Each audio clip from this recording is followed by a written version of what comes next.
Hey folks, this video gonna compare all of the MSI Pro B660Ms, at least that Newegg has. Now, if you've seen the channel, you know I have bought quite a few different MSI Pro motherboards. I've bought several B660Ms. At the bottom was the ASRock B660M HDV. At the top is probably my Aorus B660M AX. And we had a, somewhat close to that, Asus Tough B660M.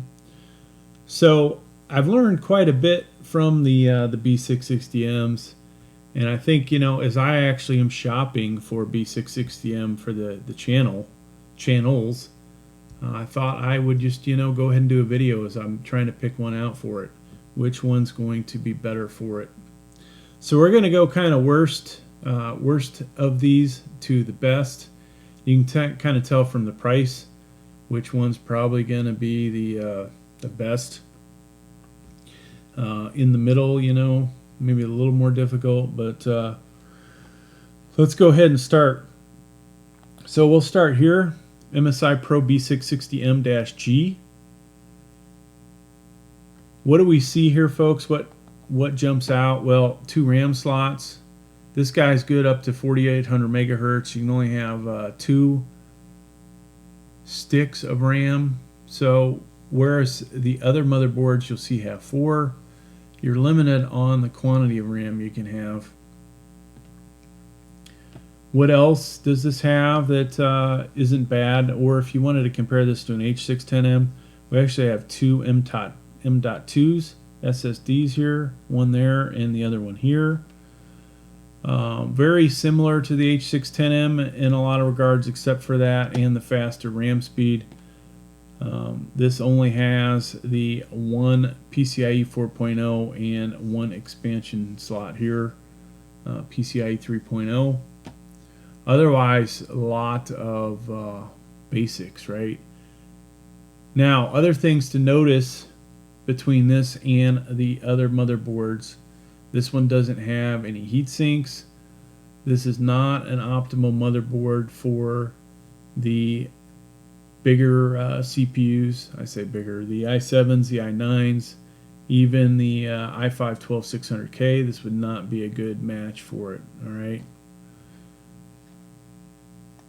This one does not have a Type-C Charlie connector, so that's kind of a negative. Now, if you need a VGA, that's good. This is almost, pretty much there was the H610M and then boom, they made a B660 version of it is what this is, okay? So if you've seen my video on the H610M MSI Pro one, that's basically what you're getting here. Some of the other information. Now, is this an improvement over the H610M? Yes, it definitely is. And if you had the extra $10, I would say definitely buy this over that. But that said, there is a better choice coming in at the same price range. The MSI Pro B660M P. So you even can get $10 off of this, folks. So 99 plus 10 off gets you to 89. It is back ordered at the moment. This would be one I would consider for the channel, to be honest with you. 4 RAM slots, and speeds are good up to 4600 as well. No heat sinks. Both these, this first one and the last one, a 1x8. I believe all these are going to have only a 1x8 CPU power. You can see they're using this motherboard for other styles or the other versions, because they've kind of done this where there you will probably see one that has another full-size PCIe expansion slot. This guy does have 2 additional of the smaller, okay, so an improvement. What do you lose with that though, folks? Looks like you only get 1 M.2. Now, if that matters to you,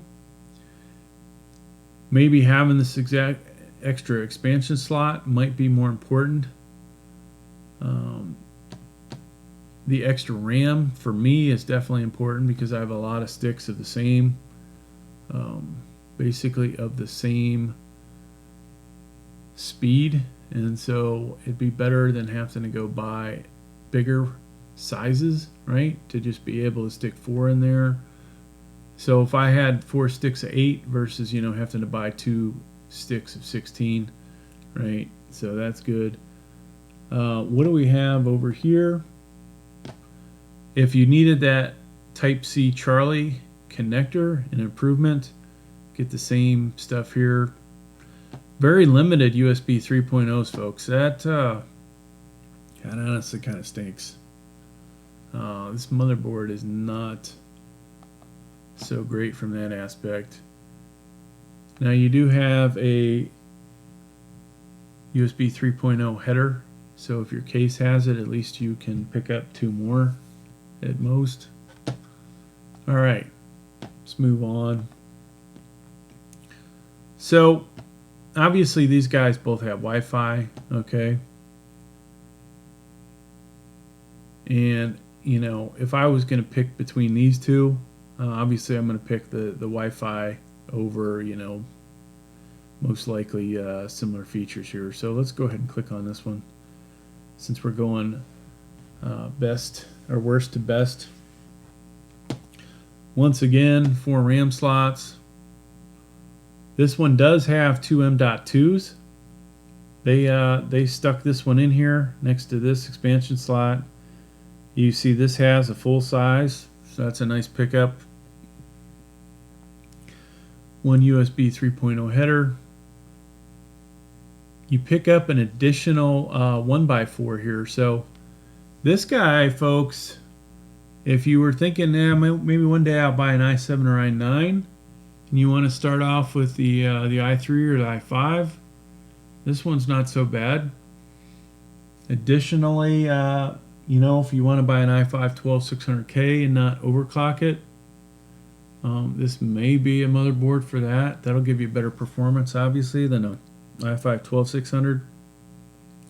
Due to the higher TDP, though, of those, this is a much better setup than what we saw before. Any of these motherboards, folks, will support any of the 12th gen CPUs. It's just a matter of whether or not it's a good fit for it.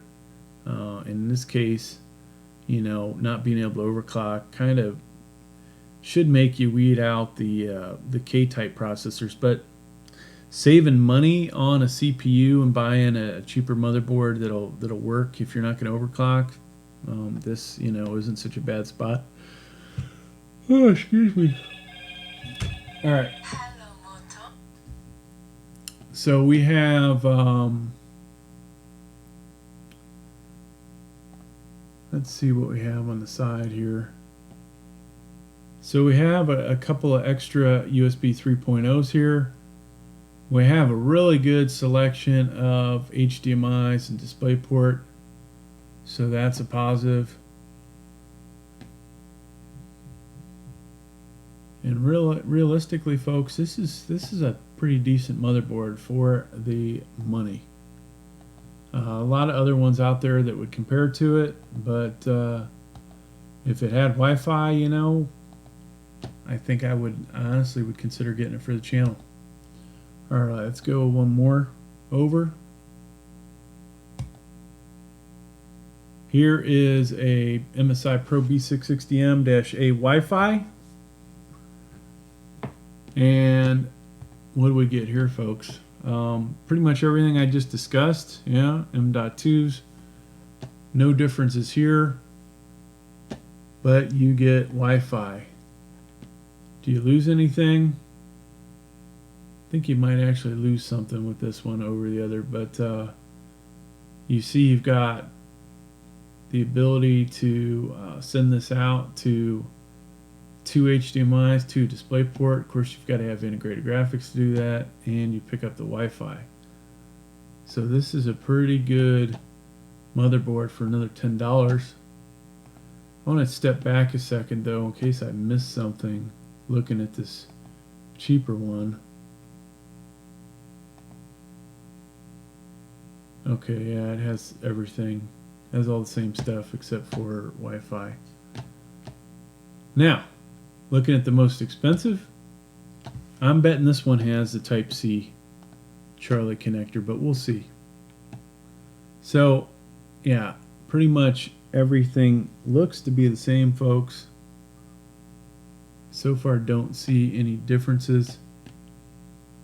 And if we come over here, Wi-Fi. So, what is really the difference between these? Is it faster speeds? Whoa, up to 6,200 megahertz. That's pretty good. That may be the difference, folks. The RAM speed. If I didn't just click on this one again. 4,800. So for that to have 6,200 DDR5, right? Now what you can do here is highlight the differences. And that, you know, for right now, obviously DDR5 RAM is going to cost you a bit more. Is that worth the $10 more? This may be the cheapest DDR4 motherboard out there that has just about everything you need. And this, you know, huge difference between this motherboard and this. If you've got the $60, but then of course all that RAM is going to cost you more. So really, is it, you know, just the difference of the $50 between these? Yeah, that's it's a tough call, folks, when you're out there shopping, you know. So I know I don't want to spend a bunch more money on DDR5 motherboard. At least when I say that, you know, I'd have to buy more RAM. That's going to set you back. I could buy this one. Maybe I won't do that because I don't necessarily need the Wi-Fi. Maybe I get this one. You know, realistically, this one doesn't really benefit me to get with all the CPUs I have, because kind of limited what's going to work good with this. Now, you know, we can't look at the BIOS and we can't pull up Intel's XTU in this, but you're going to get better results with these three using those as far as power limits and things like that go. So what are shown here in the differences? A lot of similarities, but realistically, the RAM speed, the DDR5, sets it apart from these four. Well, from all of them, basically, but it does come at a cost to get that. All these have PCIe 4.0, but then you also saw the additional PCIe 3.0s that the middle three have. All these have the 4 SATA connectors. M.2s, only this one on the right only has the single. The rest of them have 2. Now the other part of that, Gen 4, so you're good there. Now we didn't talk about this, but you saw the red Ethernet, so these 4 have faster Ethernet if you need it. And then you can look to see what the difference is between all the connectors. We won't go over that again though. But yeah, folks, tough call on which one to buy. I like a good deal on a motherboard, but not necessarily that this is that great. But not everybody's got another $50 to spend, and even myself, I'm not sure that I'm going to buy one of these other guys. I really like where this is priced at, but like I said though, to get in this, then you've got to buy more RAM, and where this was $159. Suddenly it's $300 to get this motherboard, so it doesn't necessarily help me out. But hey, thanks for checking out the video. Please like, please subscribe. Thank you.